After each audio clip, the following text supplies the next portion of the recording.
So I hear people talk about sin a lot, and many people, pastors, evangelists, and many different sects in the church will mention sin, but sometimes new believers or people who just want to know what sin is.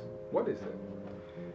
Great question, because we don't talk about it very often. I think there's a lot of ambiguity, and sin is a deep subject. Can't do it justice in 2 minutes, but I'm going to try. On a very basic level, sin is breaking the law of God, or and even rebelling against the law of God. You can find that in 1 John 3:4, which is almost like a transgression or rebellion. Deuteronomy 9:7 is an example of that. But sin comes in different facets as well. So you can't just put it in a box. And there's 3 different ways I'd want to explain that. The first one is something called inherited sin. Some people refer to it as original sin, which when Adam fell, we took on a sin nature because Adam means first, it means man, first man.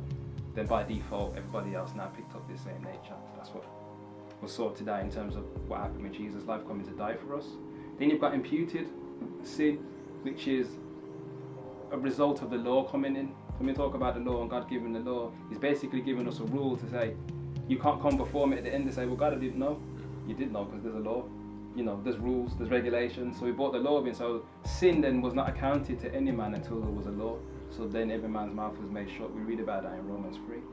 And then the last one is just personal sin. So that's the things we do every day. And it's important to say, I think, that people need to realize that sin is talking essentially about our nature, not the things we do. Because we commit sin because we are sinners. We don't become sinners because we commit sin. That makes sense. So our behaviours don't make us a sinner, which is why good people won't get into heaven just because they're good. It's nothing to do with your behaviour.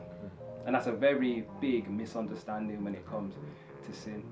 So that's me trying to break it down in like 3 different ways of looking at it. And there's other aspects as well about the gravity of sin and understanding it in a way from God's perspective, which will help us really deal with it as we should. But those 3, inherited sin, imputed sin, and personal sin, is 3 different ways I think which are helpful for us to understand what sin is.